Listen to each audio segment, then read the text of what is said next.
309장 찬송 드리면서 예배를 준비하도록 하겠습니다.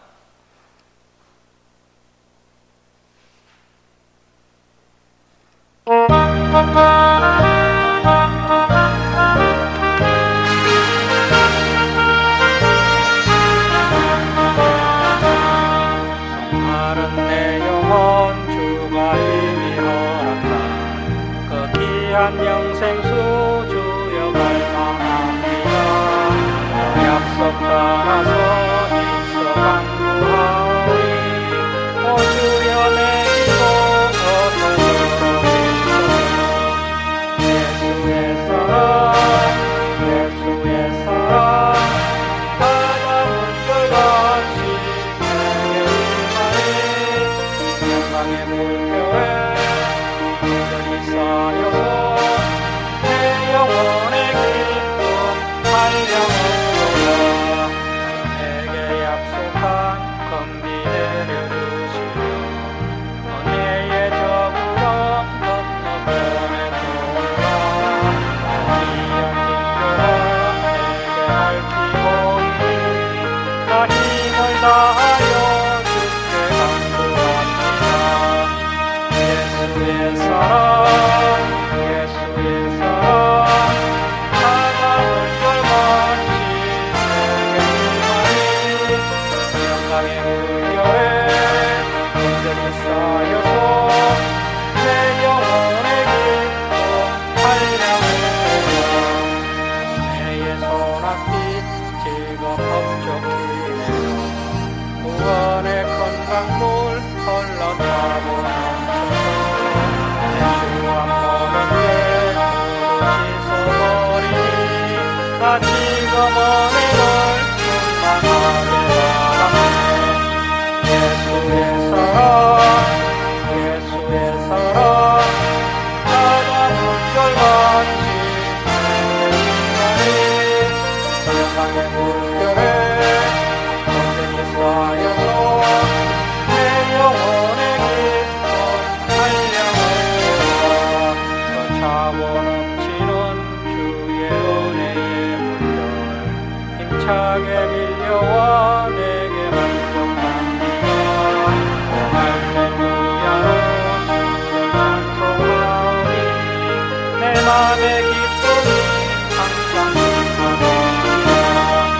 예수의 사랑 예수의 사랑 바다 물결같이 내게 임하니 영광의 물결에 물결이 쌓여서 내 영혼의 기쁨 달려오라.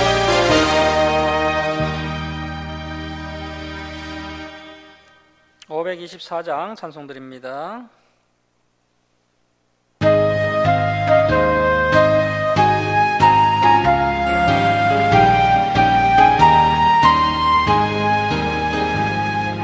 갈 길을 밝히고 계시니 주 앞에 빨리 나갑시다. 우리를 찾는 구주 예수 없거라 하시네. 죄악 벗은 우리 영혼은 기뻐 뛰며 나를 보겠네. 하늘에 계신 주 예수를 영원히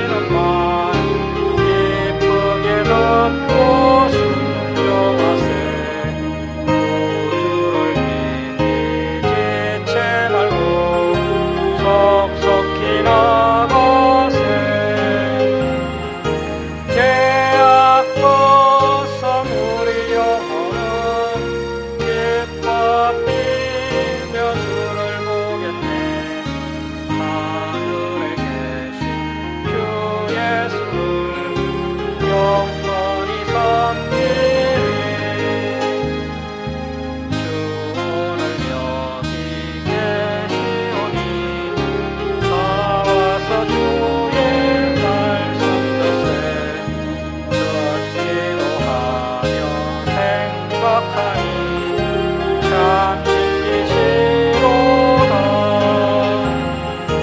죄악 벗은 우리 영혼은 기뻐 뛰며 주를 보겠네.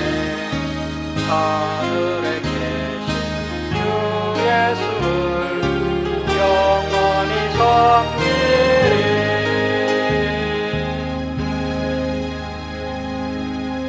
우리 마음을 정돈하시고 묵상하심으로 주일 예배를 시작하도록 하겠습니다.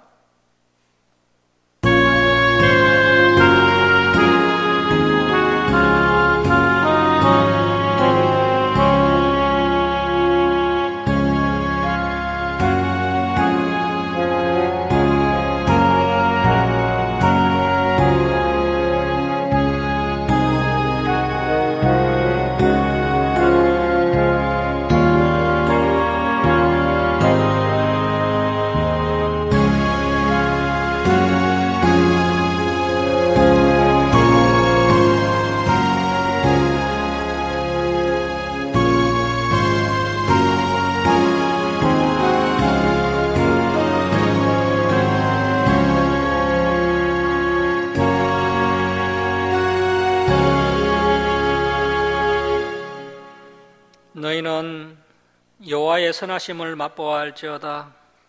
그에게 피하는 자는 복이 있도다. 너희 성도들아, 여호와를 경외하라. 그를 경외하는 자에게는 부족함이 없도다. 젊은 사자는 궁핍하여 줄일지라도 여호와를 찾는 자는 모든 좋은 것에 부족함이 없으리로다.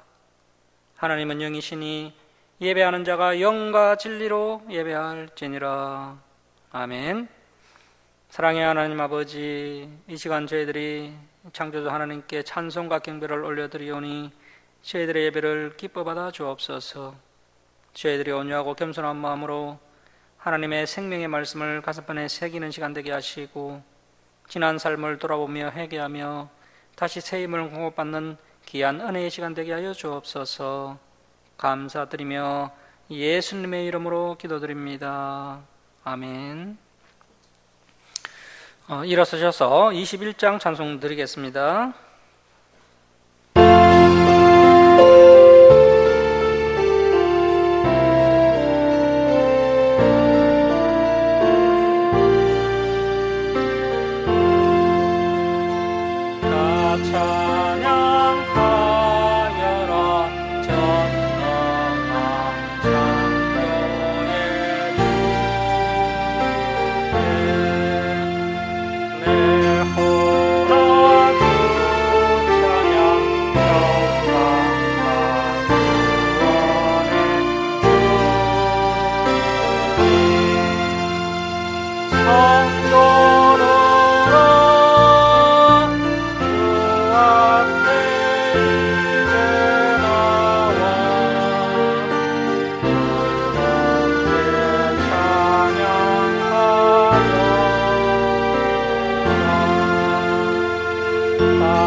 성시교독 39번 시편 95편입니다. 성시교독 39번 시편 95편입니다. 오라 우리가 여호와께 노래하며 우리가 감사함으로 그 앞에 나아가며 여호와는 크신 하나님이시요 땅의 깊은 곳이 그의 손안에 있으며 바다도 그의 것이라 그가 만드셨고 오라 우리가 굽혀 경배하며 함께 읽겠습니다. 그는 우리의 하나님이시요 우리는 그가 기르시는 백성이며 그의 손이 돌보시는 양이기 때문이라. 아멘. 사도신경으로 신앙 고백 드리겠습니다. 나는 전능하신 아버지 하나님 천지의 창조주를 믿습니다. 나는 그의 유일하신 아들 우리 주 예수 그리스도를 믿습니다.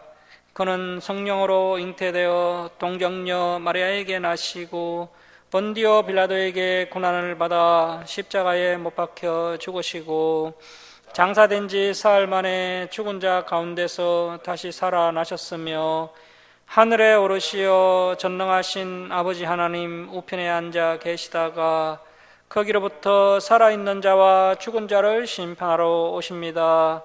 나는 성령을 믿으며 거룩한 공교회와 성도의 교제와 죄를 용서받는 것과 몸의 부활과 영생을 믿습니다. 아멘. 성경 말씀은 출애굽기 25장 1절에서 7절입니다. 출애굽기 25장 1절에서 7절입니다. 우리 교독하겠습니다. 여호와께서 모세에게 말씀하여 이르시되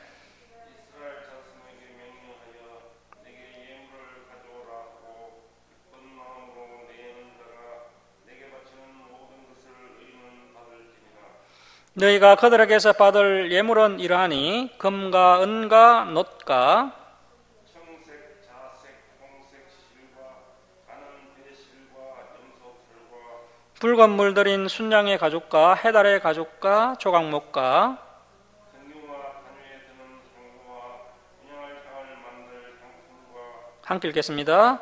호마노며 애복과 흉패에 물릴 보석이니라.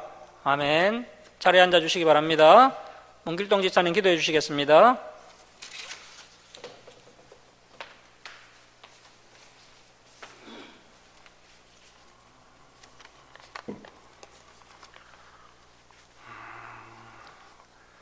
살아계신 하나님 아버지, 복된 날을 구별하여 예배를 드릴 수 있는 환경과 시간과 마음을 허락해 주심을 감사드립니다. 한 주 동안 살아오며 미워하는 마음, 질투하는 마음, 교만한 마음을 갖기도 하고 다른 사람에게 상처를 주는 말, 욕심 부리는 말, 거짓된 말을 할 때도 있었습니다. 또한 깨닫지 못한데 습관적인 죄들도 있습니다. 이러한 모든 것 있는 모습 그대로 오늘 이 자리에 나왔습니다. 이 시간 회개하게 하오니 예수님의 보혈로 덮어주시고 깨끗이 씻어 주옵소서. 하나님 아버지, 이 나라와 온 세계가 코로나와 더불어 불안 속에 하루하루를 살아가고 있습니다. 또한 전쟁과 질병, 다툼과 분노로 빠르게 변화하는 세상 속에서 혼란스러울 때가 많습니다. 영원히 변치 않는 진리는 오직 예수 그리스도뿐임을 저희는 압니다. 예수님을 믿는 그리스도인들이 이 나라와 온 세계를 위해 무릎 꿇고 기도하며 깨어있기를 원합니다. 하나님 아버지, 신령과 진정으로 예배하기를 원합니다. 말씀과 찬양으로 전 세계가 은혜의 단비를 경험하고 회복과 치료와 부흥이 일어나길 소망합니다. 하나님 아버지, 하나님 말씀에 순종과 헌신으로 결단하기를 원합니다. 방황하고 지친 영혼을 구원하는 방주의 역할을 감당하는 저희 김천 주사랑교회가 되게 하옵소서. 말씀 전하시는 사자 목사님께도 함께 하셔서 전해야 할 말씀들이 온전히 전해지게 하시고 듣는 사람의 귀와 마음이 열려 온전히 들어지도록 하옵소서. 하나님께서 홀로 영광 받으시는 참된 예배가 되기를 원합니다. 감사드리며 예수 그리스도의 이름으로 기도합나이다. 아멘.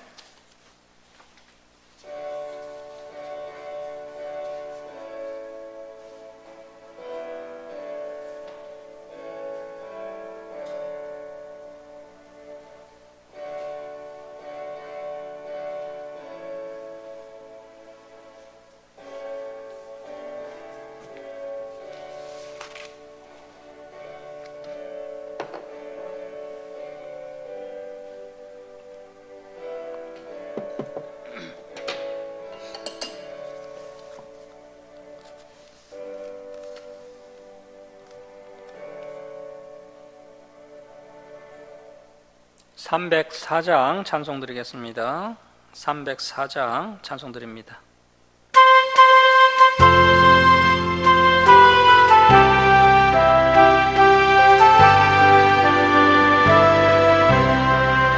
박하신 하나님의 사랑 말로 다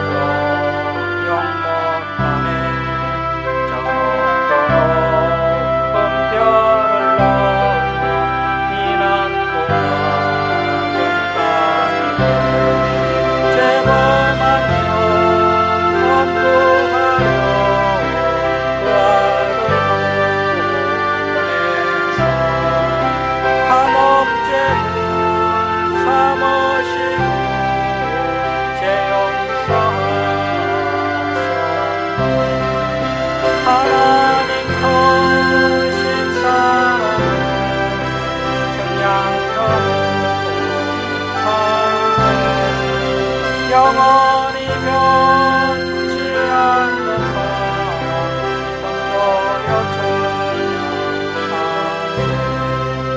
괴로운 시절 지나가고 땅 위에 영화생할 때 주 믿지 않던 영혼들 큰 소리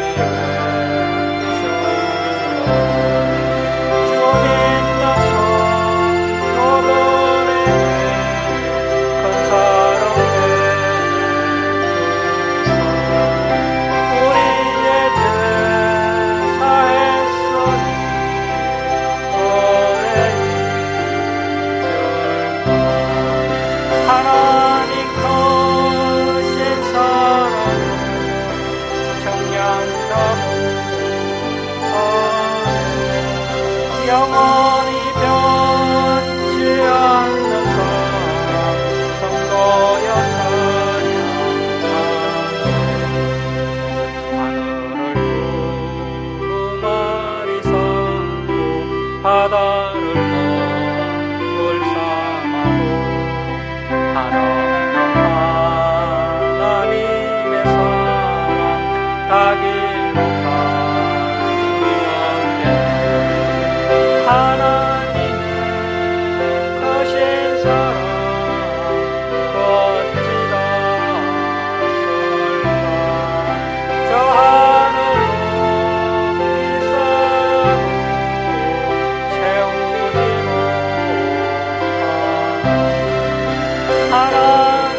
할렐루야, 반갑습니다. 성막의 식양이라는 제목으로 하나님 말씀 함께 나누도록 하겠습니다. 출애굽기 25장부터는 성막의 식양, 즉 성막의 설계도가 나오는데요. 내용이 좀 복잡하고 어렵습니다. 그래서 이 말씀을 보실 때는 성막 관련 그림을 보시면 이해하기가 훨씬 쉽습니다. 25장 이하에 나오는 성소와 또 성소기구에 관한 율법은 실상이신 예수님께서 오셨기 때문에 완전히 폐한 율법입니다. 폐한 율법이긴 하지만 우리가 이 성소에 대해서 이렇게 한번 살펴볼 필요가 있습니다. 왜냐하면 이스라엘 백성들이 이 성막을 중심으로 생활을 했기 때문에 이 성막이 뭔지를 모르면 그 이스라엘의 신앙도 또 이스라엘의 생활도 제대로 이해하기가 어렵습니다. 그러면 또 우리가 구약 성경을 파악하는 데 있어서도 또 문제가 될 수가 있습니다. 그래서 이제 오늘 본문이 많이 복잡하긴 하지만 너무 단어에 집착하지 마시고 여유로운 마음으로 따라오시기를 바랍니다. 자, 25장 옆에다가 폐한 율법이라고 적어 놓으시기 바랍니다. 25장 1절 말씀 보십시오. 여호와께서 모세에게 말씀하여 이르시되 이스라엘 자손에게 명령하여 내게 예물을 가져오라 하고 기쁜 마음으로 내는 자가 내게 바치는 모든 것을 너희는 받을지니라. 성막을 건축하는 데 있어서 이스라엘 백성들에게 부담을 주거나 또 내고 싶지 않은데 강제적으로 내게 하는 것은 옳지 않다는 것입니다. 자, 그래서 성막 건축 헌금을 받기는 받되 기쁜 마음으로 내는 백성들의 것만 받아서 건축을 하라는 것입니다. 그래서 오늘날 교회에서 이제 하나님의 일을 진행할 때요, 강압적으로 예물을 바치게 하거나 해서 하나님의 일을 진행해서는 안 된다는 것입니다. 비록 액수가 적고 시간이 좀 지체된다 할지라도 성도님들이 기쁜 마음으로 내는 것을 가지고 하나님의 일을 진행해 나가야 한다는 것입니다. 자, 이제 3절부터 7절까지 예물의 종류가 나와 있는데요. 자, 3절 말씀 보십시오. 너희가 그들에게서 받을 예물은 이러하니 금과 은과 놋과 청색, 자색, 홍색 실과 가는 배실과 염소 털과. 이 당시에는 염색술이 발달하지 않았기 때문에 이런 색깔 있는 실은 상당히 값이 비쌌습니다. 이스라엘 백성들이 광야에서 어떻게 이런 값비싼 재료를 구할 수 있었을까요? 사실 이 재료들은 다 애굽에서 가져온 것들입니다. 이 자색은 지중해에서 자라는 그 작은 소라 고동에서 추출을 했다고 합니다. 한 1000마리 정도 잡으면 겨우 옷 한 벌 염색할 수 있는 양이 된다고 합니다. 그리고 또 홍색은 개똥벌레 유충에서 추출을 한다고 합니다. 그리고 또 가는 배실은 애굽에서 자라는 아마라는 풀에서 추출한 실입니다. 이 모든 것들이 이스라엘 백성들이 애굽에서 탈출할 때 가져 나온 것들이고 상당히 값비싼 물건들입니다. 자, 5절 이하에도 이제 계속해서 값비싼 예물의 목록들이 기록되어 있는데요. 이제 우리 8절로 갑니다. 8절 말씀 보십시오. 내가 그들 중에 거할 성소를 그들이 나를 위하여 짓되 물은 내가 내게 보이는 모양대로 장막을 짓고 기구들도 그 모양을 따라 지을지니라.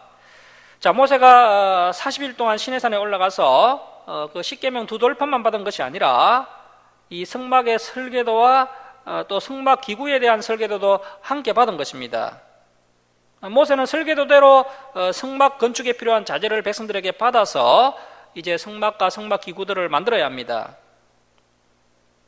자, 이제 10절부터 16절까지 십계명 두 돌판을 보관할 그 하나님의 법궤를 만들어야 한다는 내용이 나오는데요. 이 십계명 두 돌판은 하나님의 말씀을 상징하죠. 이것이 사실 가장 중요합니다. 이 십계명 두 돌판을 넣어둘 법궤를 이 성경에서는 언약궤라고 하기도 하고요. 또 이 본문에서는 또 증거궤라고 합니다. 10절부터 16절까지 십계명 두 돌판을 보관하는 증거궤 설계도가 나옵니다. 자, 10절 말씀 보십시오. 그들은 조각목으로 궤를 짜되, 자, 조각목으로 궤를 짜되 여기에 줄을 치고 1이라고 적어 놓으십시오. 첫 번째 성물입니다. 이 궤가 바로 그 언약궤, 또 증거궤, 또 법궤라고도 합니다. 그리고 이 조각목은 그 광야에서 자라는 아카시 나무, 오늘 우리나라의 아카시 나무와 비슷한 종류의 나무가 되겠습니다. 자, 여기 언약궤 그림 한번 보시겠습니다. 언약궤 그림을 보시면서 말씀을 보시면 이해가 쉽게 됩니다.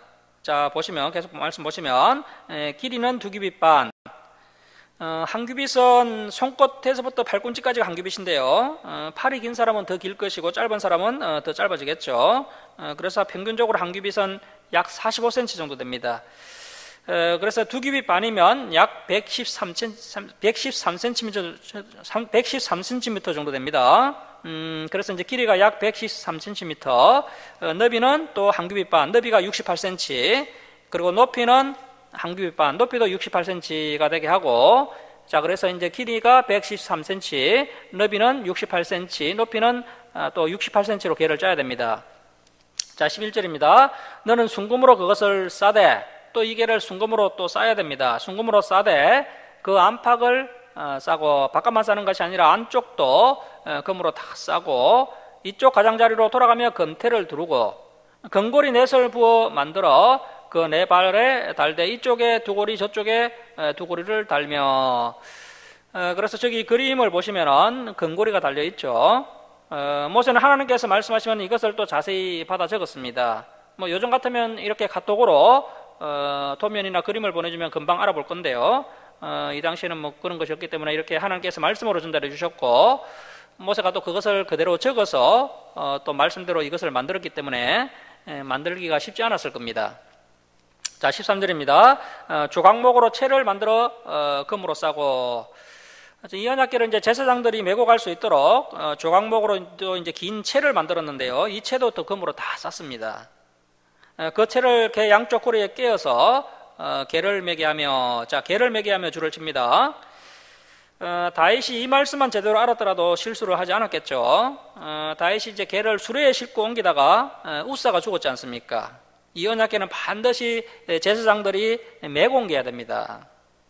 자, 15절입니다. 채를 궤 고리에 깬 대로 두고 빼내지 말며, 이 채는 이제 고리에서 빼내면 안 됩니다. 내가 내게 줄 정급판, 이 정급판은 십계명 두 돌판을 말하는 겁니다. 자, 십계명 두 돌판을 그 궤 속에 둘지며, 자, 이스라엘 백성들에게 있어서 이 십계명이 가장 중요하기 때문에 하나님께서 이 십계명을 보관하는 법궤, 이 언약궤를 가장 먼저 만들도록 하신 것입니다. 자, 그래서 이 십계명 두 돌판을 이 언약궤 또 법궤, 증거궤라고 하기도 하는데요. 이 증거궤 안에 보관하는 겁니다. 이 언약궤 안에는 십계명 두 돌판만 들어가는 것이 아니라 나중에 보면 이제 만나 한 항아리도 들어가고요. 또 아론의 쌍난 지팡이도 이 궤 안에 보관되게 됩니다. 유대인들은 지금도 이 언약궤를 아주 중요하게 생각하고 있고, 이 언약궤를 다시 만들려는 계획을 세우고 있는데요. 하지만 우리 성도들은 이 십계명이 하나님의 말씀을 상징하기 때문에 이 신구약 성경 66권을 우리의 가슴판에 새겨서 이 하나님의 말씀을 우리의 심령 안에 보관을 해야 됩니다. 이것이야말로 하나님께서 오늘날 저와 여러분에게 은하시는 것입니다. 자, 우리 예레미야 31장 31절 한번 보도록 하겠습니다. PPT 한번 넘겨보십시오. 여호와의 말씀이니라. 보라, 날이 이르리니 내가 이스라엘 집과 유다 집에 새 언약을 맺으리라. 자, 이 새 언약은 짐승의 피로 맺은 언약, 옛 언약, 즉 시내산 언약인데요. 시내산 언약과는 다른 이제 예수님의 언약입니다. 예수님의 피로 맺은 그 새 언약을 이제 때가 되면 맺게 된다는 것입니다. 자, 32절 말씀 보십시오. 이 새 언약은 내가 그들의 조상들의 손을 잡고 애굽 땅에서 인도하여 내던 날에 맺은 것과 같지 아니할 것은, 그래서 옛 언약과는 완전히 다른 언약이라는 겁니다. 내가 그들의 남편이 되었어도 그들이 내 언약, 그 새 언약, 시내산 언약을, 이것은 옛 언약이죠. 내 옛 언약, 그 시내산 언약을 깨뜨렸음이라. 여호와의 말씀이니라. 그래서 옛 언약은 부부관계가 맺는 언약, 그리고 새 언약은 이제 부자관계가 맺는 언약이라 할 수 있겠습니다. 부부관계는 깨어질 수가 있죠. 부부관계는 깨어질 수가 있지만 부자관계는 피가 섞여 있기 때문에 영원히 깨어질 수 없는 관계입니다. 그리고 또 옛 언약은 십계명 두 돌판에 새겼기 때문에 또 깨어질 수가 있지만, 이 새 언약은 만판에 기록되었기 때문에 절대 깨어질 수가 없다는 것입니다. 자, 이 새 언약에 대한 설명이 이제 33절에 기록되어 있는데요. 자, 33절 말씀 보십시오. 자, 그러나 그날 후에 내가 이스라엘 집과 맺을 언약은 이러하니 곧 내가 나의 법을 그들의 속에 두며 그들의 마음에 기록하여 나는 그들의 하나님이 되고 그들은 내 백성이 될 것이라. 여호와의 말씀이니라. 자, 이 새 언약은 하나님의 말씀을 사람의 마음판에 새겨서 영원히 깨어지지 않도록 하겠다는 것입니다. 자, 그래서 저와 여러분의 이 새 언약의 은혜를 받은 성도라면 반드시 우리의 마음판에 하나님의 말씀이 기록되어 있어야 합니다. 자, 하지만 오늘날 수많은 그리스도인들이 교회를 다니고 있지만 이 하나님의 말씀을 사모하지 않고 이 하나님의 말씀에 관심도 없습니다. 또 그 말씀을 배우는 자리에 성도님들이 참여하지를 않습니다. 그래서 우리 성도님들은 이 성경을 열심히 배워서 하나님의 말씀을 우리의 가슴판에 새겨야 합니다. 이것이 십계명 두 돌판을 언약궤에 보관하는 그 참된 의미가 되겠습니다. 자, 이제 출애굽기 25장 17절부터 22절까지 이제 속죄소 설계도가 나오는데요. 이 속죄소는 이 언약궤의 덮개입니다. 덮개. 언약궤의 덮개가 속죄소입니다. 자, 17절 말씀 보십시오. 순금으로 속죄소를 만들 때, 자, 순금으로 속죄소를 만들 때 여기에 줄을 치시고 2라고 적으십시오. 두 번째 성물은 속죄소입니다. 자, 순금으로 속죄소를 만들 때 길이는 2규빗 반, 너비는 1규빗 반이 되게 하고, 자, 이 속죄소의 규격이요, 길이가 2규빗 반, 길이가 이제 113cm, 너비가 1규빗 반, 68cm. 그러니까 언약궤하고 크기가 똑같습니다. 이 속죄소는 바로 언약궤 뚜껑입니다. 자, 18절입니다. 금으로 그룹, 이 그룹은 케루브 천사입니다. 케루브 천사. 케루브 천사 둘을 속죄소 두 끝에 쳐서 만들 때, 한 그룹은 이 끝에, 또 한 그룹은 저 끝에, 곧 속죄소 두 끝에 속죄소와 한 덩이로 연결할지며. 그래서 이제 양쪽 끝에 각각 천사 한 명씩 속죄소에 붙어 있도록 한 덩어리로 만듭니다. 자, 20절입니다. 그룹들은 그 날개를 높이 펴서 그 날개를 속죄소를 덮으며 그 얼굴을 서로 대하여 속죄소를 향하게 하고. 자, 다음 그림 한번 보시면요. 이 언약, 그 앞에 다시 한번 언약궤 그림 앞에 거 다시 한번 보여주십시오. 자, 이 언약궤 그림 보면은 저 언약궤 뚜껑이 있죠. 저 뚜껑 부분에 보면 천사가 둘이 있지 않습니까? 천사 두 명이 날개로 이제 속죄소를 덮고 있지 않습니까? 그리고 또 얼굴도 서로 마주보고 있습니다. 그래서 이제 저 뚜껑 부분이 바로 속죄소가 되겠습니다. 자, 21절 말씀 보십시오. 속죄소를 궤 위에 얹고, 이 궤가 언약궤고, 그래서 속죄소는 언약궤 뚜껑이 된 것이고요. 내가 내게 줄 증거판을 궤 속에 넣어라. 그래서 이제 속죄소를 만들어서 언약궤에 얹고, 그 언약궤 안에는 이제 십계명 두 돌판을 넣으라는 겁니다. 자, 22절 말씀 보십시오. 우리 22절 말씀 함께 읽겠습니다. 자, 시작. 거기서 내가 너와 만나고 속죄소 이 곧 증거궤 위에 있는 두 그룹 사이에서 내가 이스라엘 자손을 위하여 내게 명령할 모든 일을 내게 이르리라. 자, 하나님께서 이 하나님의 증거궤 위의 뚜껑, 즉 이 속죄소 두 그룹 천사 사이에서 말씀을 하시겠다는 겁니다. 하나님의 역사가 이 속죄소에서부터 시작이 된다는 것입니다. 자, 그래서 이 법궤와 속죄소의 의미는 하나님의 말씀을 우리의 심령에 새기는 것이 중요하다는 것입니다. 그것이 법궤에 보관된 십계명 두 돌판의 의미가 되겠습니다. 자, 그리고 이 속죄소의 의미는 반드시 예수님의 피로 속죄함을 받는 것이 중요하다는 겁니다. 나의 공로나 나의 행함으로 구원받는 것이 아니라 예수님의 피로 속죄함을 받을 수가 있는 겁니다.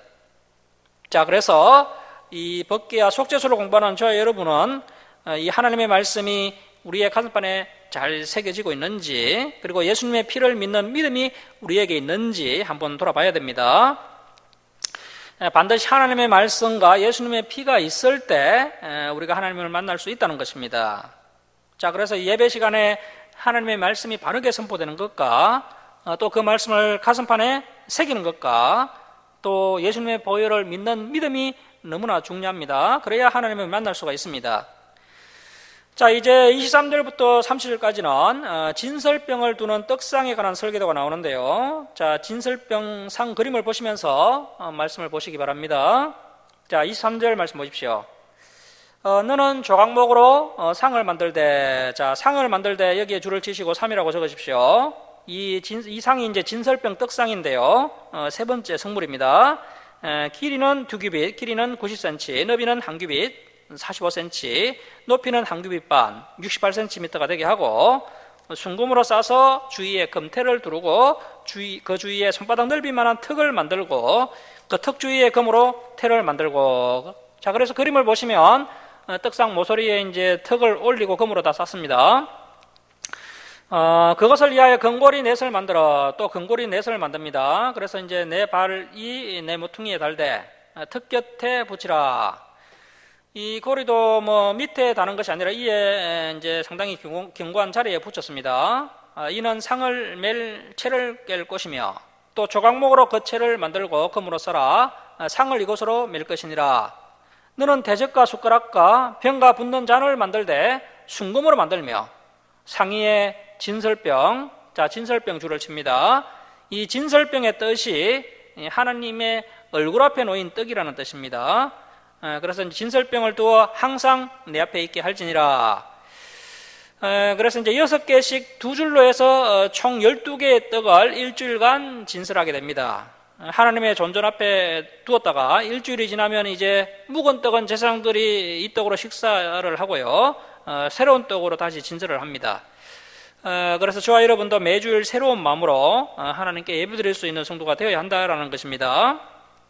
자, 이제 31절부터 40절은 등잔대와 또 그 기구들의 설계도가 나오는데요. 자, 31절 보십시오. 너는 순금으로 등잔대를 쳐 만들되. 자, 등잔대를 쳐 만들되 여기에 줄을 치고 사라고 적어 놓으십시오. 등잔대는 네 번째 성물입니다. 이 등잔대에 관한 말씀을 읽으면 상당히 복잡해 보이지만 이 그림을 보시면 말씀을 쉽게 이해할 수가 있습니다. 이 등잔대 그림, 이 부분 이제 우리 주사랑교회 카페에 올려놓을 테니까 이 말씀 한번 읽으시면서 그림을 보시면서 한번 읽어보시면 이해가 쉽게 될 겁니다. 자, 이제 이 부분은 집에 가서 읽어보시고 우리 38절 한번 보십시오. 38절. 자, 38절 말씀 보시면 그 불집게와 불똥 그릇도 순금으로 만들지니 등잔대와 이 모든 기구를 순금 한 달란트. 자, 순금 한 달란트 줄을 칩니다. 순금 한 달란트로 만들되 순금 한 달란트의 무게가요 34kg입니다. 금 한 돈이 3.75g이죠. 요즘은 금 한 돈 시세가 한 23만 5천 원인데요. 그러면 34kg이면 3만 4천 g. 3만 4천 g 나누기 3.75 하면 이 금 한 달란트는요 금 9,066돈입니다. 금 9,066돈. 여기에다가 이제 23만 5천 원을 곱하면은 21억 3,051만 원입니다. 자, 이 등잔대 한 개하고 또 불집게 불똥그릇 가격이요 21억 3천만 원입니다. 우리는 뭐 성막이라고 하면 허름한 천막을 만들어서 이스라엘 백성들이 하나님께 예배드렸다고 생각했는데 그렇지 않습니다. 당시 최고의 재료로 정성껏 만들어서 하나님께 예배드렸던 겁니다. 자, 이 등잔대가 이제 저녁부터 동틀 때까지 성소의 어둠을 밝히게 됩니다. 그래서 성소는 항상 밝아야 된다는 겁니다. 절대 어둠이 있어서는 안 되고요. 성소는 어두워지는 저녁부터 동틀 때까지 이 등잔대로 불을 밝혀야 됩니다. 이 등잔대가 이제 어둠을 밝히는데, 자, 그래서 저와 여러분도 이 세상의 어둠을 밝히는 이런 등잔대 역할을 하는 성도가 되어야 한다라는 것입니다. 자, 40절 말씀 보십시오. 너는 상가 이 산에서 내게 보인 양식대로 할지니라. 자, 그래서 이 신의 산에서 십계명 두 돌파만 받은 것이 아니라 바로 이 성막과 성물의 설계도를 함께 하나님께 받게 되었던 겁니다. 자, 이제 26장으로 넘어갑니다. 26장 1절에서 4절은 그 25장에서 소개했던 그 네 가지 성물을 보하기 위해서 이제 성소 덮개를 소개하고 있는데요. 그런데 이 덮개가 뭐 한 개가 아니라 무려 4개나 됩니다. 1절부터 6절까지는 첫 번째 덮개입니다. 성막 덮개 중에 가장 안쪽을 덮는 덮개입니다. 자, 그림을 여기 보십시오. 여기 그림을 보시면은 성소 덮개에 대한 그림이 나오는데요. 총 4겹이죠. 4겹의 덮개가 있습니다. 그리고 이제 다음 그림 한번 보시면요. 이제 성소 덮개 나오는데요. 첫 번째 덮개인데 이걸 보시면서 말씀을 보십시오. 자, 26장 1절을 말씀 보십시오. 너는 성막을 만들되, 자, 성막을 만들되 줄을 치시고 여기에 이제 오라고 적으십시오. 성막 덮개는 이제 5번째 성물입니다. 그래서 이제 사실 이게 성막을 만들 때 여기가 있는데 이것은 성막이 아니라 이제 성소 덮개죠. 성소 덮개. 자, 성소 덮개를 만들 때 가늘게꼰 배실과 청색, 자색, 홍색 실로 그룹들을 천사들을 정교하게 수놓은 10폭의 휘장을 만들지니. 그래서 여기 그림 보시면 이제 천사 모양을 수놓은 첫 번째 덮개가 되겠습니다. 그리고 이제 7절부터 13절까지가 두 번째 덮개인데요. 두 번째 덮개는 염소털로 만들었습니다. 이 염소털이 단열 작용을 잘 해주어서 이 성소의 온도를 아주 일정하게 유지해 주었다고 합니다. 자, 26장 7절 우리 함께 읽겠습니다. 자, 시작. 그 성막을 덮는 막 곧 휘장을 염소털로 만들되 11폭을 만들지며. 그래서 이제 염소털로 두 번째 덮개를 만드는데요. 그 26장 3절을 보시면 첫 번째 덮개는 사이즈가 10폭이었습니다. 10폭. 5폭과 5폭을 연결해서 10폭으로 만들었는데, 두 번째 염소털 덮개는요, 8절을 보시면 11폭으로 만들었습니다. 첫 번째 덮개를 완전히 덮어야 되니까 두 번째 덮개는 첫 번째 덮개보다 더 크게 만들었습니다. 자, 그리고 이제 세 번째 덮개는 수양 가죽으로 만들었습니다. 여기 보시면 세 번째 덮개가 수양 가죽인데 붉은색 물을 들인 수양 가죽입니다. 그리고 이제 네 번째 덮개를 보시면요, 네 번째 덮개는 해달 가죽으로 만들었습니다. 해달 가죽. 이 해달이 구체적으로 어떤 동물인지는 알 수가 없습니다. 바다에 사는 어떤 동물을 이야기하는 것인데, 아무래도 이제 바다에 사는 이제 그런 동물의 가죽으로 이제 네 번째 덮개를 만들었던 것 같습니다.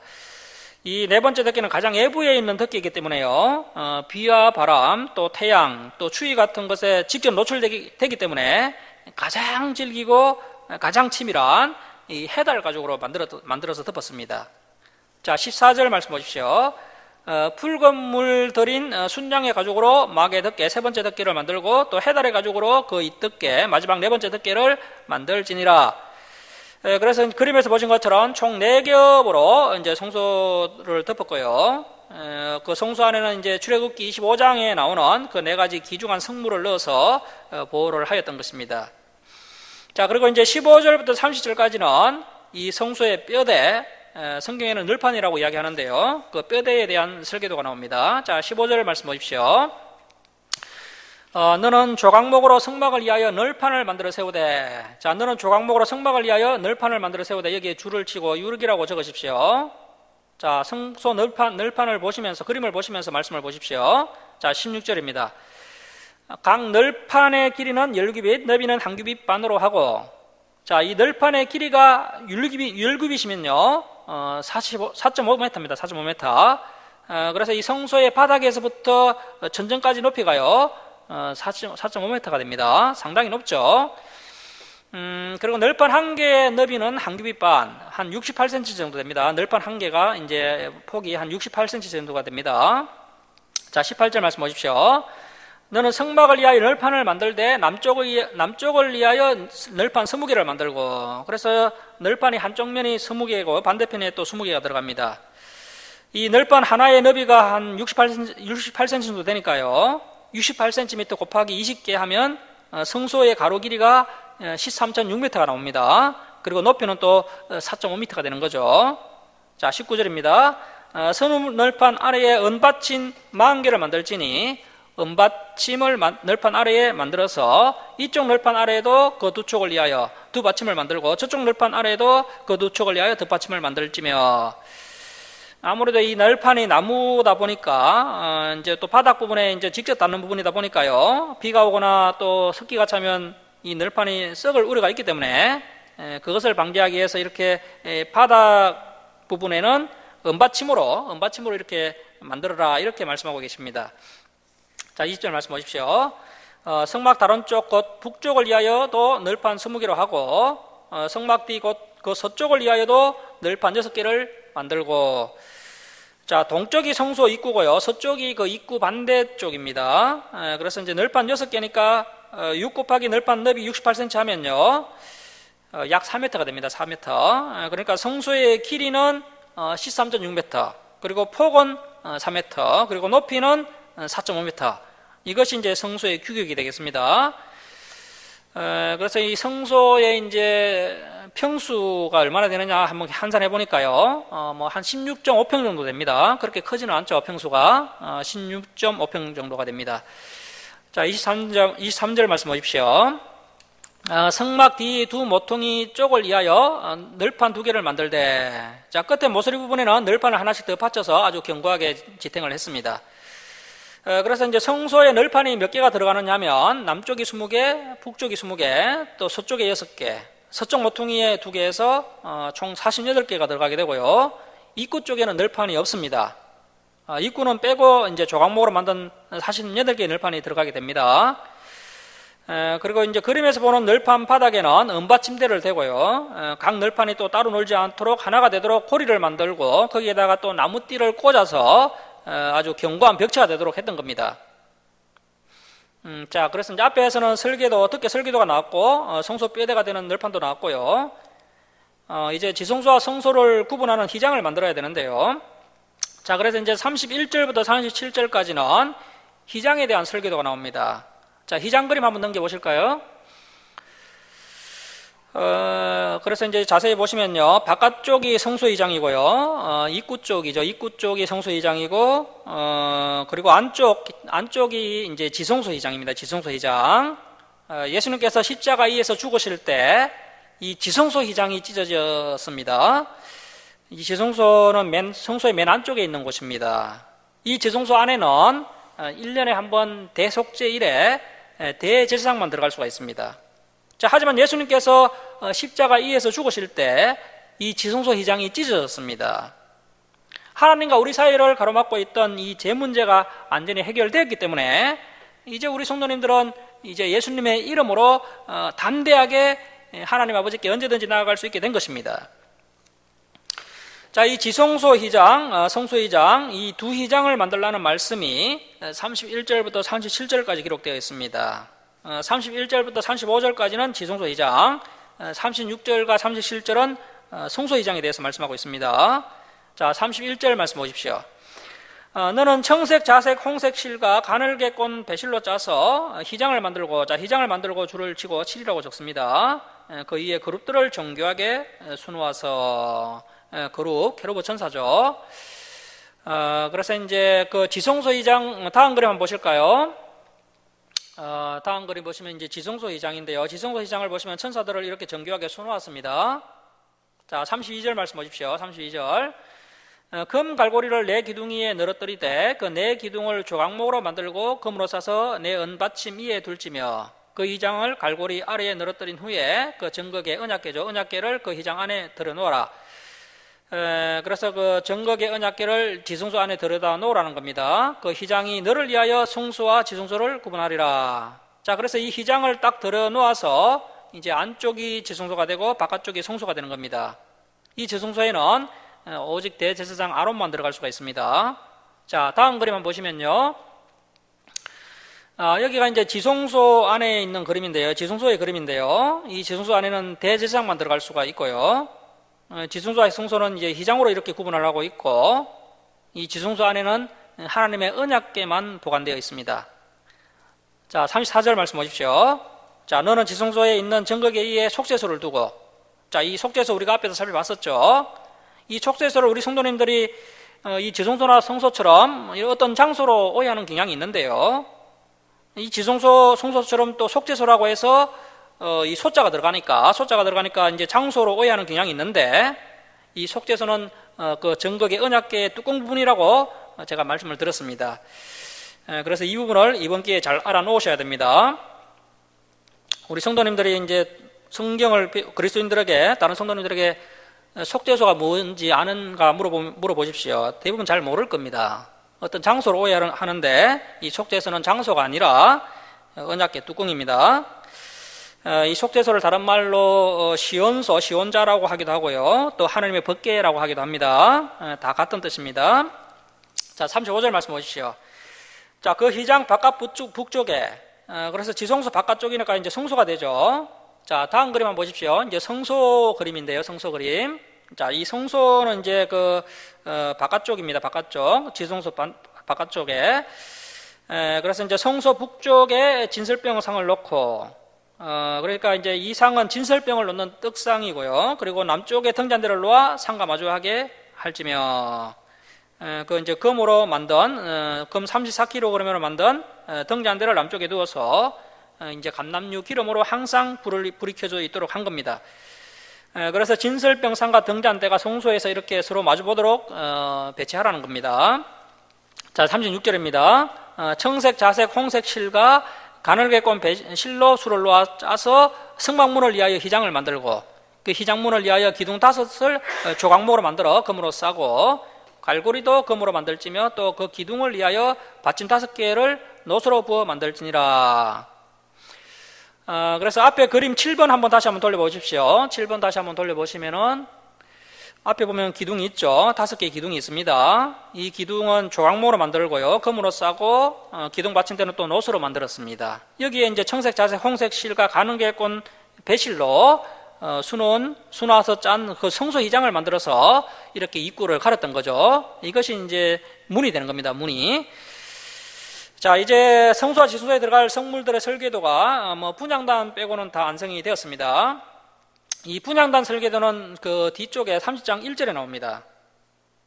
자, 그래서 아직은 성물을 만든 것은 아니고요. 하나님께서 이렇게 만들라고 설계도를 주신 것이고, 이제 출애굽기 그 36장에 가면은 이 설계도로 이 성막과 성물을 만들게 되는 겁니다. 자, 이제 성소의 덮개, 뼈대, 휘장 설계도가 다 완성이 되었고, 27장부터는 성막 외부 바깥들에 사용되는 그 성물에 대한 설계도가 나옵니다. 27장은 성소 바깥들, 성소 외부 바깥들에 사용되는 성물에 대한 설계도가 나옵니다. 자, 외부에 사용되는 성물 중에 가장 중요한 것이 뭐겠습니까? 번제단이 가장 중요하겠죠. 이 번제단이 있어야 거기에 이제 소나 양을 잡아서 또 각을 뜨고 그 짐승들을 태워서 제사를 드릴 수가 있습니다. 자, 27장 1절부터 8절까지는 번제단 설계도가 나옵니다. 이 번제단에서 수많은 양과 소들이 이스라엘 백성들의 죄로 말미암아 대신 피를 흘리고 불태워져서 하나님께 제물로 바쳐지게 되었던 겁니다. 자, 27장 1절 말씀 보십시오. 먼저 번제단 그림을 보시면서 말씀을 보십시오. 자, 너는 조각목으로 길이가 5규빗, 약 2.25m, 2.25m, 너비가 5규빗, 너비도 2.25m의 번제단을 만들되, 여기에 8이라고 적으시고 8번째 성물 8이라고 적으십시오. 번제단을 만들되 네모 반듯하게 하며 높이는 3규빗, 높이는 1.35m로 하고, 그 네 모퉁이 이에 뿔을 만들되, 자, 그래서 이제 자세히 보시면요, 네 모퉁이에 뿔이 4개가 있습니다. 자, 그 뿔이 그것에 이어지게 하고 그 제단을 노소로 싸고, 조각목으로 만들었기 때문에 노소로 싸지 않으면 다 타버리죠. 그래서 노소로 다 쌌습니다. 재를 담는 통과 부삭과 태야와 고기 갈고리와 불 옮기는 그릇을 만들되 제단의 그릇을 다 노소로 만들지며, 제단을 위하여 노소로 그물을 만들고, 자, 왼쪽 그림 자세히 보면 그물이 있죠. 이것이 번제단 안에 들어가는 그물입니다. 자, 그 이에 네 모퉁이에 녹고리 넷을 만들고, 그래서 이제 녹고리 넷을 만듭니다. 자, 5절입니다. 그물은 제단 주위 가장자리 아래 곧 제단 절반에 오르게 할지며, 그래서 노소로 만든 이 그물을 번제단 안에 넣으면 번제단 절반 정도까지 올라오게 됩니다. 그래서 이제 밑에 그 공간이 생기니까요, 불이 잘 붙도록 하고 재는 또 그 아래로 떨어지게 되는 겁니다. 자, 6절입니다. 또 그 제단을 위하여 채를 만들되, 자, 나무 막대기를 말하는 거죠. 채를 만들되 조각목으로 만들고 노소로 쌀지며, 제단 양쪽 고리에 그 채를 끼어 제단을 매게 할지며, 그래서 이 막대기를 고리에 끼어서 이 제단을 메고 이동할 수 있게 한 겁니다. 자, 8절입니다. 제단은 널판으로 속이 비게 만들되 산에서 내게 보인 대로 그들이 만들게 하라. 그래서 모세가 시내산에서 이제 40일 건식하면서 십계명 2돌판만 받은 것이 아니라 이 성막의 설계도도 이렇게 받아서 이제 앞으로 이 설계도대로 이것을 다 만들게 됩니다. 자, 이제 9절부터 19절까지는 성막 울타리에 대한 설계도가 나옵니다. 자, 그래서 이제 가장 귀중한 장소였던 성소가 있었고요. 그 성소는 또 휘장으로 막아서 또 성소와 지성소로 또 구분을 했고, 지성소 안에는 하나님의 언약궤가 보관이 되고요. 그 속죄소는 그 언약궤 뚜껑이 되는 것이고, 또 성소에는 진설병 떡상과 등잔대가 서로 마주보면서 배치가 되게 되고요. 또 지성소 그 앞에는 또 이 분향단이 배치가 됩니다. 그리고 이제 그 바깥뜰에는 재물을 태우는 번제단을 만들고, 그리고 이 모든 것을 이제 최종적으로 보호하는 울타리 설계도가 이제 27장 9절부터 19절까지 나옵니다. 자, 9절 말씀 보십시오. 자, 울타리 그림 한번 띄워 놓으십시오.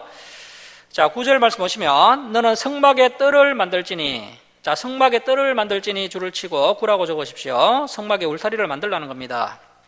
남쪽을 향하여 뜰 남쪽에 너비가 100규빗 45m의 세마포 휘장을 쳐서 그 한쪽을 당하게 할지니.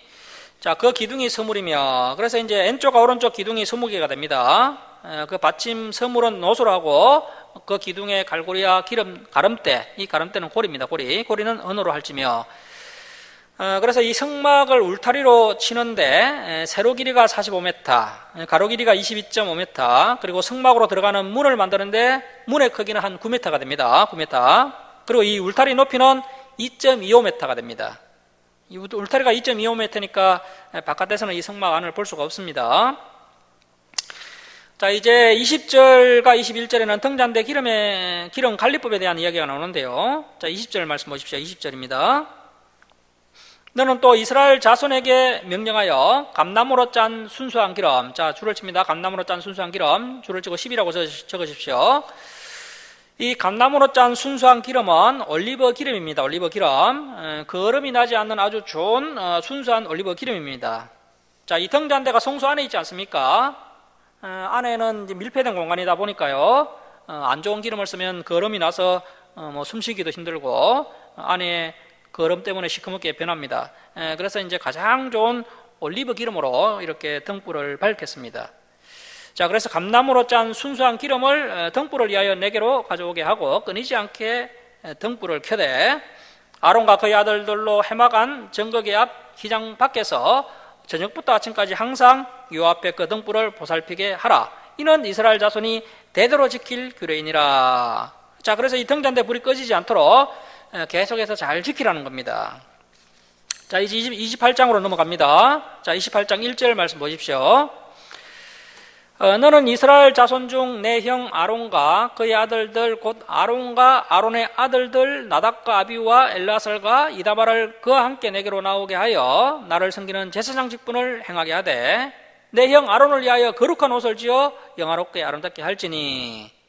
자, 이제 성막 설계도는 준비가 되었고요. 이제 무엇을 만들어야 됩니까?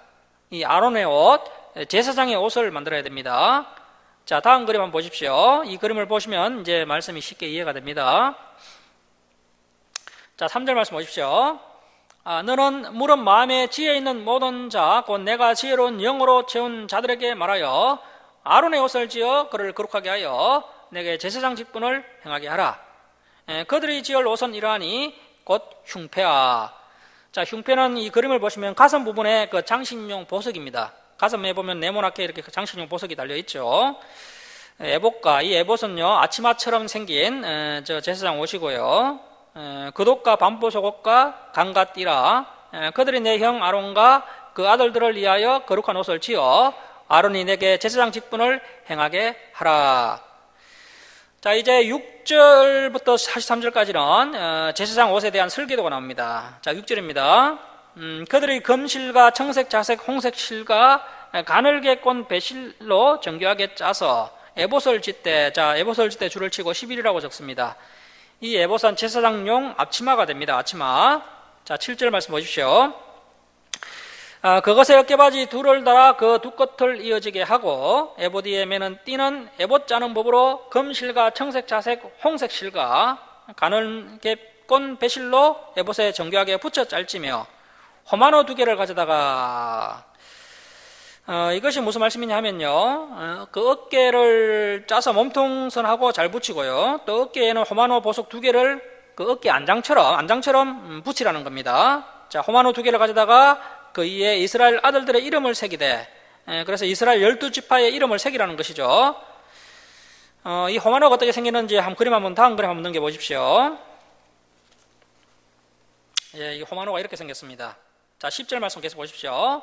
그들의 나이대로, 그래서 이제 야곱의 아들의 나이 순서대로 6 이름을 한 보석에, 또 나머지 이름은 5 다른 보석에 새기라. 그래서 이렇게 이제 호마노 보석 2개에다가 야곱의 아들들의 이름을 6개씩 이렇게 각각 6개씩 새겼습니다. 그리고 이것을 또 어깨에 달았던 것이죠. 자, 11절 말씀 보십시오. 보석을 새기는 자가 도장에 새긴 같이 너는 이스라엘 아들들의 이름을 그 두 보석에 새겨 금태에 물리고, 그래서 도장을 새기는 것처럼 아주 정밀하게 새기라는 겁니다. 이 당시에 그 이집트의 세공술은 아주 알아졌다고 합니다. 이스라엘 백성들이 이집트에서 이 세공 기술을 배워서 이 호마노 보석에다가 이름을 새겼습니다. 이 보석이 아주 재질이 아주 단단한 것인데 이스라엘 백성들이 고도의 세공술을 애굽에서 익혔기 때문에 이렇게 이제 12지파 이름을 새겼고요. 또 여기에다 금태를 씌워서 이것을 이제 어깨 좌우에 부착을 하게 됩니다. 자, 15절 말씀 보십시오. 이제 흉패에 대한 말씀인데요. 흉패 그림 한번 또 올려보십시오. 가슴에 부착하는 흉패입니다. 자, 15절 말씀 보십시오. 너는 판결 흉패 줄을 치고 10이라고 적으십시오. 에봇의 가슴 장식입니다. 판결 흉패를 에봇 짜는 방법으로 금실과 청색, 자색, 홍색 실과 가늘게 꼰 배실로 정교하게 짜서 만들되 길이와 너비가 한 뼘씩 한 22cm 정도가 됩니다. 한 뼘씩 2겹으로 네모 반듯하게 하고 그것을 4줄로 보석을 물리되 첫 줄은 홍보석, 항옥, 녹죽이요. 둘째 줄은 석류석, 남보석, 홍만호요. 셋째 줄은 호박, 백만호, 자수정이요. 넷째 줄은 녹보석, 호만호, 벽옥으로 다 금태에 물리지니 다 금태로 쌓아야 됩니다.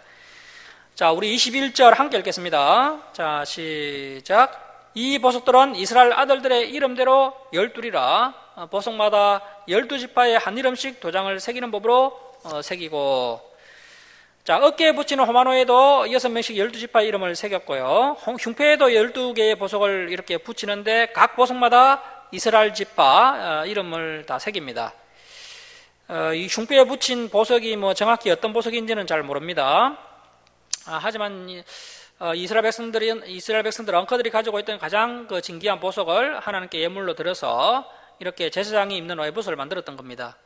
자, 29절 말씀 보십시오.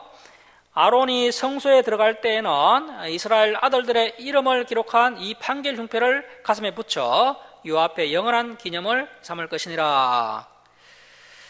그러니까 이 대제사장 아론이 얼마나 참 어깨가 무겁겠습니까? 가슴과 어깨에 이 이스라엘 12지파를 다 짊어지고 이렇게 제사장 직분을 감당했던 것입니다. 자, 30절 말씀 보십시오. 너는 우림과 둠밈 줄을 치고 여기에 13이라고 적으십시오. 13번째 성물입니다. 우림과 둠밈을 판결 흉패 안에 넣어 아론이 여호와 앞에 들어갈 때 그의 가슴에 붙이게 하라. 아론은 여호와 앞에서 이스라엘 자손의 흉패를 항상 그의 가슴에 붙일지니라. 자, 우림과 둠밈 그림 한번 보십시오.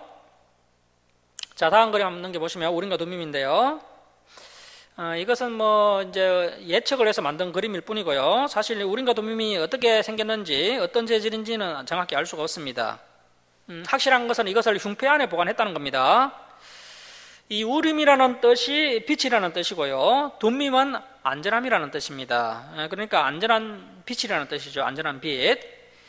자, 이 우림과 둠밈으로 무엇을 했느냐 하면 그 신학자들이 이제 주장하기를요. 이 우림과 둠밈은 주사위 모양의 제비를 뽑는 도구였다라고 주장을 합니다.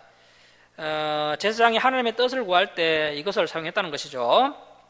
하나님의 뜻은 중간은 없습니다. 예 아니면 노입니다. 노. 예스 아니면 노인데요. 그래서 이제 흰돌을 뽑으면 예가 되고요. 검은돌을 뽑으면 아니오가 되는 겁니다. 그래서 이제 다윗은 어떤 일을 행할 때요. 행하기 전에 하나님께 항상 여쭤보고 이제 하나님의 일을 진행했는데, 그때 이제 다윗이 이렇게 우림과 둠밈을 이렇게 뽑았다는 거죠. 하나님께 이제 기도를 하면서 하나님께 기도드리면서 하나님 제가 벌레셋을 칠까요? 아니면 치지 말아야 할까요? 하면서 이제 이 우림과 둠밈 중에서 하나를 이제 보지 않고 뽑은 거죠. 제비뽑기를 한 거죠. 그래서 이제 흰 돌을 뽑으면은 하나님께서 이제 치라 이렇게 말씀하시는 것이 되는 것이고, 검은 돌을 뽑으면 치지 말라 이렇게 이제 말씀하는 것이 되는 겁니다. 그래서 우리도 어떤 일을 진행할 때 스스로 결정하지 마시고요. 하나님께 이렇게 뜻을 묻고 결정을 해서 행해야 됩니다. 자, 31절 말씀 보십시오. 너는 에봇 받침 겉옷 줄을 치고 14라고 적으십시오. 자, 13번 그림으로 다시 돌아갑니다. 13번 그림 다시 돌려보시면 제사장 옷 그림을 보시면서 이 말씀 보십시오. 제사장 겉옷을 전부 청색으로 하되, 그래서 이제 푸른색이 이제 제사장 겉옷이고요. 에보드 입기 전에 이제 푸른색 옷이 이제 제사장의 겉옷입니다. 자, 33절 말씀 보십시오. 그 옷의 가장자리로 돌아가며 청색, 자색, 홍색 실로 석류를 수놓고 금방울을 간격을 두어 달되.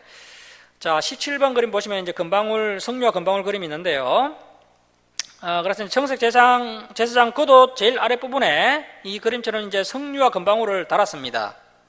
자, 34절 말씀 보십시오. 그 옷 가장자리로 돌아가며 한 금방울, 한 석류, 한 금방울, 한 석류가 있게 하라. 그래서 이제 이렇게 이제 제사장 옷을 보면 이렇게 되어 있고요. 이렇게 만드느냐 하면 그 이유가 이제 35절에 기록되어 있습니다. 자, 35절 보십시오. 아론이 입고 여호와를 섬기러 성소에 들어갈 때와 성소에서 나올 때 그 소리가 들릴 것이라. 그리하면 그가 죽지 아니하리라. 자, 이 금방울 소리가 들려야 아론이 죽지 않는다는 겁니다. 딸랑딸랑 소리가 안 나면 아론이 죽은 것입니다.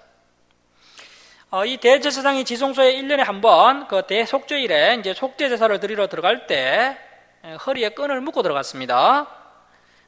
딸랑딸랑 소리가 나면요, 대제사장이 살아있는 것이지만 이 소리가 안 나면 이 대제사장이 죽은 것이기 때문에 그때 이제 허리에 묶은 그 끈을 잡아당겨서 이 대제사장을 끄집어내야 됩니다. 자, 36절 말씀 보십시오. 너는 또 순금으로 패를 만들어. 자, 순금으로 패를 만들어 줄을 치고 15라고 적으십시오. 다음 그림만 보시면요. 자, 다음 그림 그림이 그거밖에 없나요? 앞으로 넘겨보십시오. 앞으로. 제사장 그림 넘겨보십시오. 13번 그림 넘겨보십시오.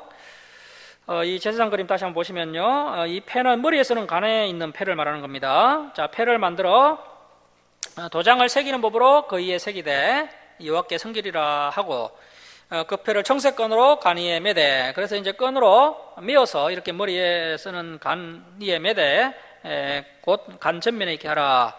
이 패를 아론의 이마에 두어 그가 이스라엘 자손이 거룩하게 드리는 성물과 관련된 제책을 담당하게 하라. 그 패가 아론의 이마에 늘 있으므로 그 성물을 여호와께서 받으시게 되리라. 자, 그러니까 여러분, 이 본문을 통해서 우리가 알 수 있는 것은 이 아론이라는 대제사장이 뭔가 뛰어나고 어려워서 이 대제사장 직분을 감당할 수 있는 것이 아니라 하나님께서 이 이마에 붙인 패를 보시고 이 제사장 직분을 감당할 수 있도록 해 주시겠다는 것입니다. 자, 그래서 어떻게 보면 오늘날 신약시대의 저와 여러분의 그 직분도 사실 마찬가지입니다. 사실 우리가 많이 부족해서 이 목사로 불리기도 부끄럽고 또 집사로 또 장로로 불리기도 부끄럽지만 하나님께서 세우셨기 때문에 우리가 이 직분을 감당하고 있는 것입니다. 자, 39절 말씀 보십시오. 너는 가는 배실로 반포속옷 줄을 치고 16이라고 적으십시오. 반포속옷을 짜고 가는 배실로 간을 만들고에 줄을 치고 17이라고 적으십시오. 이제 성물이 17번째 성물이 간입니다. 머리에서는 간을 만들고 거기에 순금으로 만든 패를 간 전면에 이렇게 붙이는 겁니다. 자, 간을 만들고 띠를 수놓아 만들지니라. 자, 40절 말씀 보십시오. 너는 아론의 아들들을 위하여 속옷을 만들며 그들을 위하여 띠를 만들며 그들을 위하여 간을 만들어 영화롭고 아름답게 하되 너는 그것들로 내 형 아론과 그와 함께한 그의 아들들에게 입히고 그들에게 기름을 부어 임하고 거룩하게 하여 그들이 제사장 직분을 내게 행하게 할지며. 자, 42절입니다. 또 그들을 위하여 배로 속바지를 만들어. 자, 배로 속바지를 만들어 줄을 치고 18이라고 적으십시오. 18번째 성물입니다. 배로 속바지를 만들어 허리에서부터 두 넓적다리까지 이렇게 하여 하체를 가리게 하라. 자, 43절 말씀 우리 함께 읽겠습니다. 자, 시작. 아론과 그의 아들들이 회막에 들어갈 때나 제단에 가까이 하여 거룩한 곳에서 섬길 때에 그것들을 입어야 죄를 짊어진 채 죽지 아니하리니 그와 그의 후손이 영원히 지킬 규례니라. 사랑하는 성도 여러분, 이스라엘 백성들의 삶과 신앙의 중심이라 할 수 있는 이 성막에 대하여 우리가 오늘 살펴봤습니다. 하나님께서 이스라엘 백성들에게 시내산 언약의 요약이라 할 수 있는 십계명을 주시고 그 십계명 두 돌판을 보관하도록 언약궤를 만들게 하시고, 또 그 언약궤를 보관하도록 지성소와 성소를 만들게 하시고, 그리고 또 그 지성소와 성소 바깥들에 번제단을 만들도록 하시고, 또 성막의 울타리를 만들게 하시고, 또 그리고 또 제사장의 옷을 하나님의 말씀대로 만들라고 하십니다. 이러한 18가지나 되는 성물들을 만들 때 하나님께서 기쁜 마음으로 내는 자가 바치는 것만 가지고 이 모든 것을 만들라고 말씀을 하셨다는 것입니다. 오늘 살펴보는 이 말씀들은 신약 시대를 살아가는 저와 여러분에게는 이미 폐한 율법이기 때문에 저희들에게 직접적으로 적용되지는 않지만, 이 폐한 율법의 의미와 정신만은 여전히 유효한 것입니다. 우리 성도님들은 이러한 율법의 정신과 의미를 우리의 삶 가운데 잘 적용하면서 살아가는 성숙한 성도님들이 다 되시기를 주님의 이름으로 축원합니다. 자, 기도하겠습니다. 사랑의 하나님 아버지, 오늘도 저희들에게 하나님의 귀한 말씀을 살펴보게 하시니 감사드립니다. 이스라엘 백성들이 이 성막을 만들 때 얼마나 참 큰 희생과 헌신을 드렸는지를 깨닫게 하시니 감사드립니다. 하나님께서 이스라엘 백성들의 예물을 받으실 때 기쁨으로 내는 자의 것만 받으신 것을 봅니다. 저희들도 자원하여 정성을 다하여 드리는 성도들이 되게 하시고, 기쁜 마음으로 드릴 수 있는 성숙한 성도들이 다 되게 하여 주옵소서. 오늘 살펴보는 이 말씀들이 예수 그리스도께서 오심으로 폐한 율법이 되었지만, 이 율법의 참된 의미와 정신을 잘 본받아서 우리의 삶 가운데 잘 적용하면서 살아가는 성숙한 성도들이 될 수 있도록 인도하여 주옵소서. 감사드리며 예수님의 이름으로 기도드립니다. 아멘. 310장 찬송 드리고 봉헌 드리겠습니다.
주님 만날 것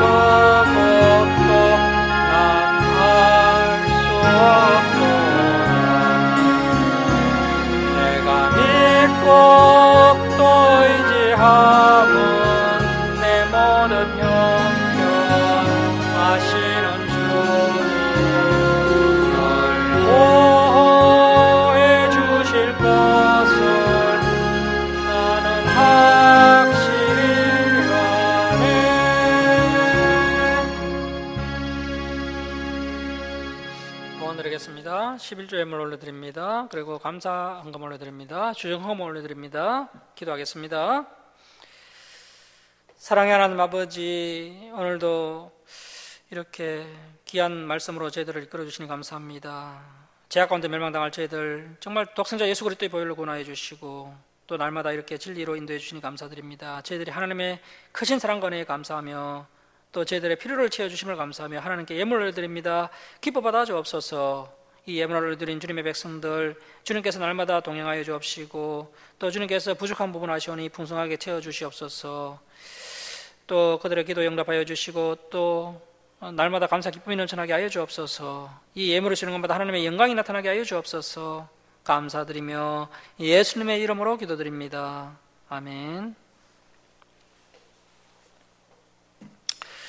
예, 교회 소식을 전하겠습니다.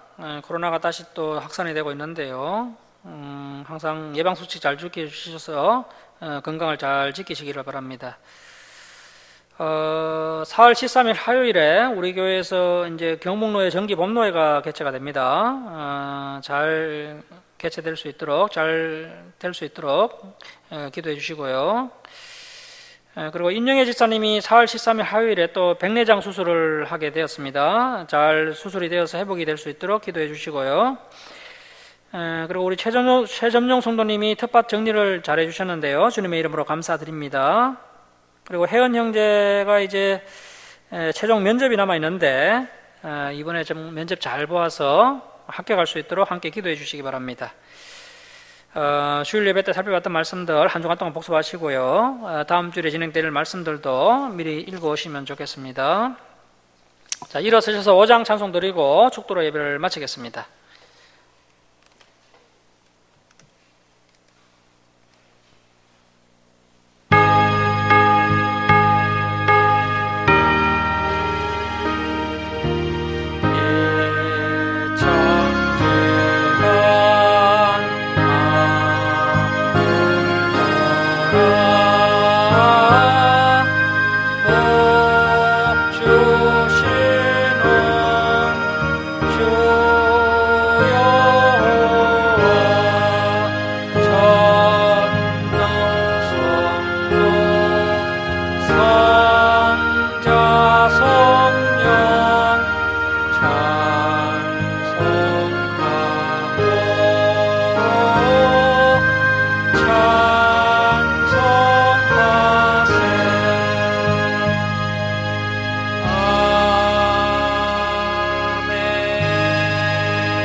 지금은 우리 주 예수 그리스도의 은혜와 하나님 아버지의 극진하신 사랑하심과 성령님의 감화 감동하심과 교통하심이 하나님의 말씀을 바르게 배우고 말씀의 참된 의미를 잘 깨달아서 우리의 삶 가운데 잘 적응하며 살아가는 성숙한 김천수 사랑교회 성도들 무리에와 이 땅의 모든 교회에 이제로부터 영원토록 함께 있을지어다.